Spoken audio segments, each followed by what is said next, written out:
Hello and welcome to another edition of Meet the Red Cross. I'm Dave Griffith, the Executive Director of the American Red Cross Heart of Missouri chapter. And I've got two guests with me today, but before I begin the show, I have to show you my tie. This tie was commissioned with Jim Dyke, our local artist that we have and newspaper editorial cartoonist. And we auctioned this off at the Lifesaver Awards. So next year, if you're making plans and you hear about the Lifesaver Awards, come because you might be able to get a tie just like this one. Okay. But seriously, I do have two guests with me today, and my first guest is Deb Brown, and Deb is our newest board member, and we try to get our new board members on, and as many of our board members on, to introduce you to them. And then our second guest is Phillip Iman, and Phillip is our disaster specialist for the chapter, and he's going to be talking with us about the recent events that happened down in Waynesville. So, Deb, welcome to the show. Glad Thanks, to have Dave. you with me. I'm glad to be here. And as you probably heard, and Mike Flanagan, when he talked with you about what I do, he probably told you I don't follow the script here. I was aware of that. I'm going to try to do that, but he also probably told you that what we do, I like for our audience to kind of know a little bit about you, about something about who you are and where you come from and how you got to be here.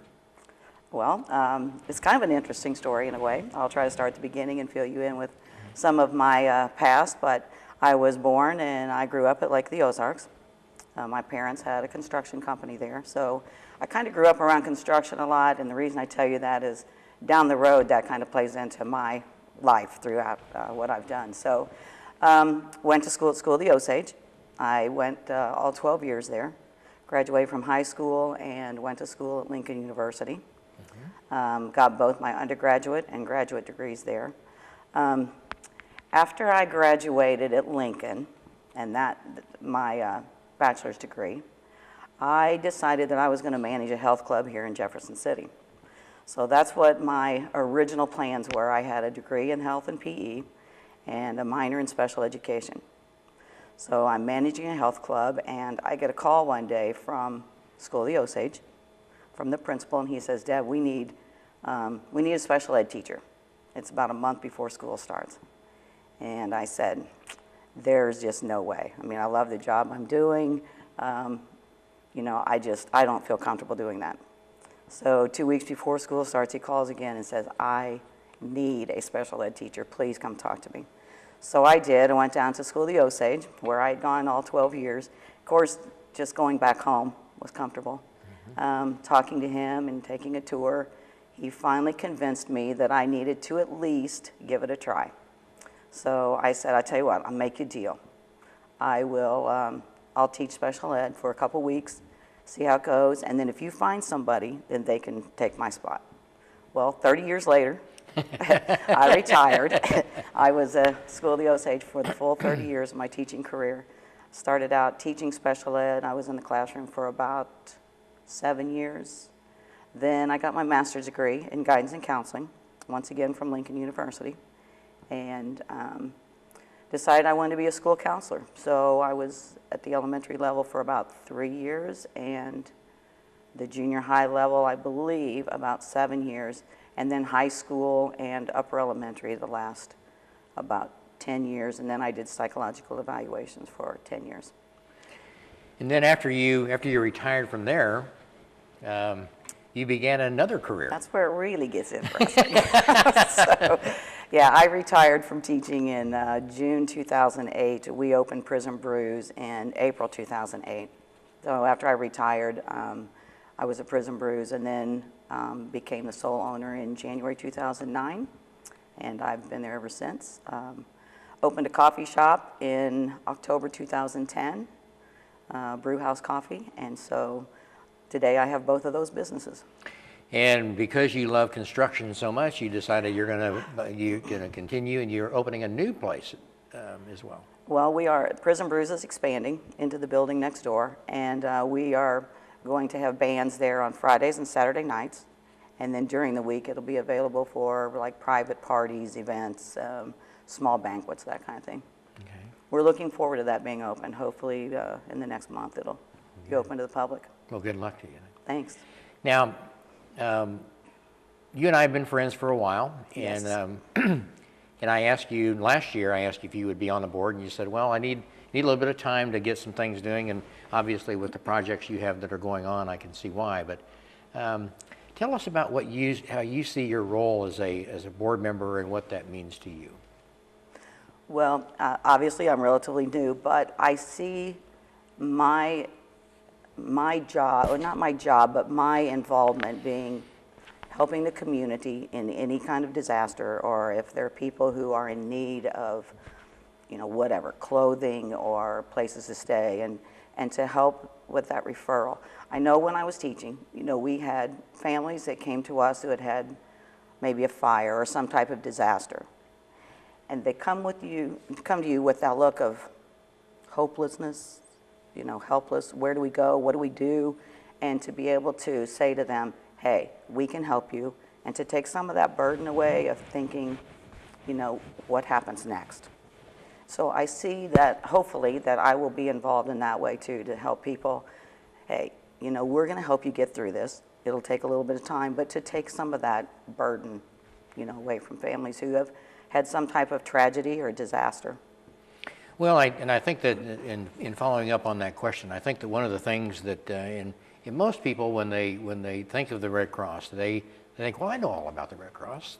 They do blood, and many of them will say, well, I took swimming lessons from the Red Cross, or Hurricane Katrina, I saw the Red Cross was there, and so people have got their own perceptions of what the Red Cross is, and I would be interested in knowing from you, before you came on the board, what was your perception and what did you think that the Red Cross really was and what we do? Well, my initial, the first time I was ever involved with the Red Cross was when I was about probably 15, 16, and I took swimming lessons as a kid, and I also got certified as a lifeguard through the Red Cross program. So I taught swimming lessons in the summer for probably about 4 summers. And then I also volunteered at one of the summer camps for a couple of weeks for 2 years. So my original involvement with Red Cross was through that kind of program.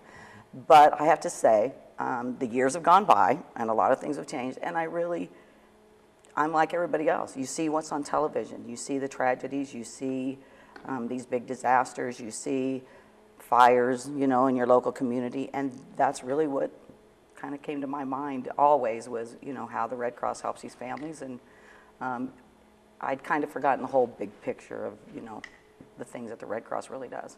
Well, and I have the opportunity to talk with a lot of people throughout the week and in the months, and that's one of the first questions that I ask them. I said, so what is your Red Cross connection? And many of them will say, well, I don't have any Red Cross connection whatsoever. Well, did you ever take swimming lessons? Oh, yeah. And like you, many were lifeguards. And so there are a lot of classes that the Red Cross offers. And that part of health and safety is one part of our delivery service that we have that people are aware of, but they don't really relate that to Red Cross a whole lot like you have. But one of the things that we have that you've been involved with, and we started it last year, we had the Heart of a Hero Awards that we gave out for about 14 years, and then last year when I came in, we changed that to the Lifesavers, and you were one of the first people that I came to and talked with you about being a sponsor of that, and you graciously did that. And in Lifesavers, the award of the 8 awards that we give out, you chose the Youth Award, and tell us why that award it was so important to you. Well, because of my background, I've always been involved with kids, seems like, and so I really felt like when I saw that particular category, I thought, what, this is where maybe I can have some impact and know more about the youth part of it than I would some of the other areas. And I really felt it was important to have some of our youth be important people. There's a lot of kids out there who have done some great things, and it seems like they don't get recognized sometimes for that. We seem to focus sometimes on more of the negative things that kids are doing and not promoting the positive things. And I think by doing the Lifesaver Awards for the youth, it brings out hey, these kids are doing great things out here, and we really should be saying to them, we appreciate that. And hopefully that word will get out. More kids, you know, if they see the positive, they're going to act positive. They see the negative, they're going to act negative. So by doing these kinds of programs and giving these kinds of awards, hopefully other kids down the road will, you know, if they're put in a situation, they will react in a way that will be for somebody's life-saving benefit. Yeah. Well, I know there were a lot of people when they saw the agenda or the program, and they saw that Prison Brews was sponsoring the Youth Award, and I think, and when I talked to them and I explained to them, I said, well, number one, Prison Brews is a family restaurant. But number two, I think you're going to need to know exactly what's going on with Deb Brown and what her background is and how that particular award impacts her and why that's important to her. So, and for the last 2 years, and you sponsored it the last 2 years, you had some pretty interesting young men that won those. We have had.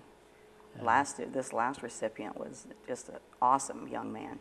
Yeah, Gib was amazing, and Skylar was our first one. Yes. And I think what's amazing, and you bring up a very good point, is that we tend to dwell upon the negative, and there are so many positives and so many great things that kids are doing out there, and Lifesaver Award is one way that we can recognize them and give them the kudos that they really need. So your role on the board is one that we value an awfully lot, and I look forward to working with you in this next year and in the years to come. Well, I look forward to seeing the future and what we end up doing in our community and in our area too, to help, you know, provide better services and to make people more aware of what's available for them. Okay. Well, Deb, thank you so much for being on the show today. You're welcome, Dave. Thank you. Great friend. Stay with us. We'll be right back after this break.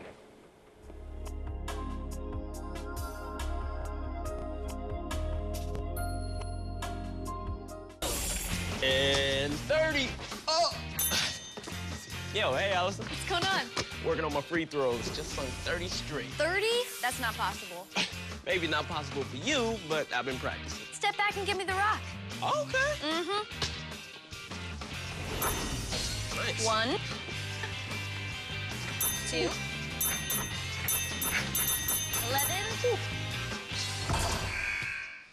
You know it's harder when people are watching. Hey, you know, 11's not that bad. All you need are a few pointers. Thank you. Are you a free throw expert? Well, no, not really, but I do know excellent teamwork when I see it. It's so much easier to get active and live healthier when your friends are there to motivate you with a little friendly competition. Now let's get this game started. All right. Oh, she's going for the hook shot. Hook shot. Oh, that's what I'm talking about. America. Let's get healthy together.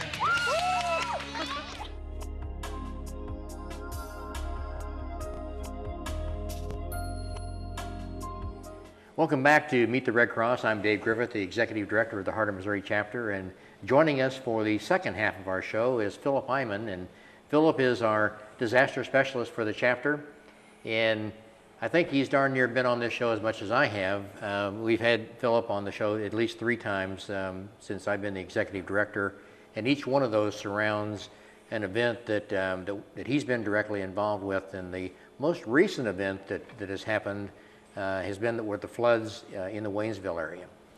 Phil, welcome back to the show. Thank you, Dave. Good to have you back again.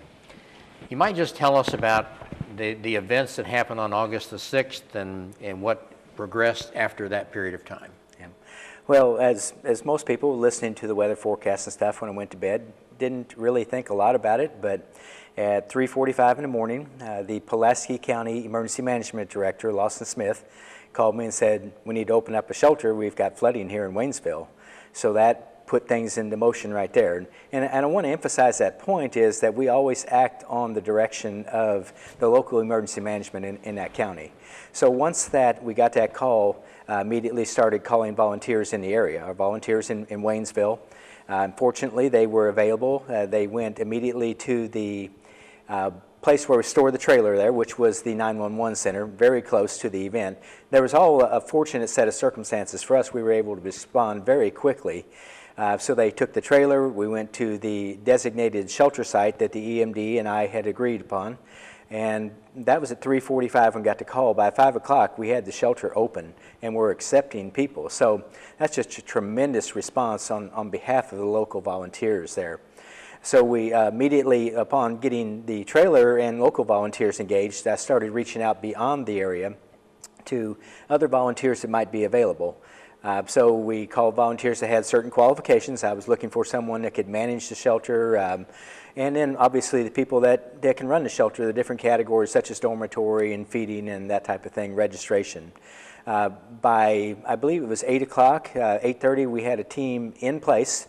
Fortunately, in Crawford County, we have a dedicated team of volunteers, have a shelter team there, and their whole team deployed to Waynesville and really took charge of the effort there. We had a couple folks from Rolla that came in very early after the event happened as well. So we had quite a team in place. But and it's one thing for us to be there, but the clients started showing up, and the stories that I heard from our staff there was that they were showing up, their clothes soaking wet, they had been wading out of the water, they didn't know what to do. Of course, they were hungry. So our staff calling me and say, what do we want to do? But immediately we partnered with a local Walmart store there. They got us what we needed for food, for breakfast. We got coffee from a local restaurant. And immediately the local agency that provides help, Good Samaritan Agency, they provided clothing for these folks. So it was just such a coordinated effort, and that only happens because of the relationships that we have in place before a disaster happened. So all of this happened, and by noon, I would guess, we had probably 25 people in the shelter. We had lunch provided for them. And of course, by then we realized this was much bigger than we had an idea of at that time of morning, at 3 o'clock in the morning.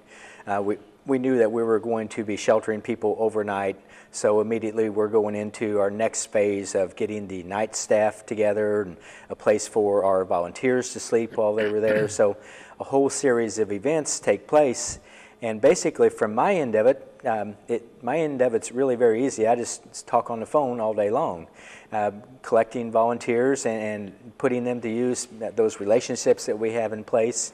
I didn't leave home for approximately 2 days because I was on the phone those whole 2 days working on that before I could finally get back down to the office and start getting more things in place for the longer term. One of the things that you mentioned, Philip, is two things that really strike an hour and 45 minutes after we got down there, we had a shelter set up. I mean, that's just absolutely amazing to me, and I'm sure it is to our viewing public. But one of the other ironic things that happened is you had just had a shelter training down there. Yeah, and that really was surprising to a lot of the volunteers because, I mean, it had only been a week before, something like that, on a Saturday that we had trained the volunteers in Cuba. And what I told him was, you'll probably never have to use this training because that's really, in central Missouri, normally people don't come to a shelter. But in unique situations like this where it's more or less catastrophic, when their homes are destroyed, they stepped right up to the bat and they performed just admirably. I mean, we couldn't have asked more from our volunteers. And to top that off, they were just so excited to have the opportunity to do that. So, it really is. We ask our volunteers to take training, to retake training, and thinking that we don't know when we're going to need it or if we'll need it, but there is always times when it will happen. And that's the thing I want to remind people is disasters, they don't come at a convenient time, and they don't come on a time frame or a time schedule. You have to be prepared for whether it's a week away or 2 years from now when you're going to use those training. Well, and we're in September is National Preparedness Month, and obviously the Red Cross is a big part of that. And so, I spoke this morning, and one of the things that I say, we do three things. We prepare, we respond, and we help with recovery. And so that preparedness piece of it is really key to it. But one of the things that really impressed me when I was down there in Waynesville was the community, and really how that community surrounded us and helped us and supported us. And you might just talk about those partnerships for a minute. Yeah, it's, and that's the amazing part about every disaster. Everyone wants to help. I mean, that's when something happens, you want to help your friends, your neighbors, and so forth. The relationships that we had in place with our shelter agreements, our facility agreements, that helped us tremendously as well. But the relationship we had with county emergency management, we had footprints in place already and volunteers in place. So we kind of started bringing that together. And to be honest with you, there was many things that happened that surprised even us. There were churches that were calling us wanting to help, said, how can we help? So they recognized that the Red Cross was the leader in this, designated by the county to manage the feeding and the sheltering. So we had many churches that stepped up, and actually I think there was a radio station that provided lunch for them. There were just all kinds of different places and individual people who said, we want to help. And so that's the challenge sometimes for us and emergency management, is figuring out what do you do with all these people that want to help, try to put their efforts to use. And I think we were able to do that. We talked about with the clothing, there was a huge outpouring of clothing and so forth, and a local church stepped up to manage that. We utilized probably 6 different churches while we were there, their facilities, and it was just amazing. There was no end to their generosity, to their desire to help the American Red Cross, and ultimately to help their fellow man there in Waynesville. So I'm always amazed at that. One of the things that I was just probably real proud of was that each person that comes into the shelter, each one of them has got their own story. Each one of them has got their own issues and circumstances that we have to deal with. And talk about the mental health workers that we've got. That's one area that I think that we talk about the shelter, we talk about the feeding, and we talk about mobile with the IRV and all that.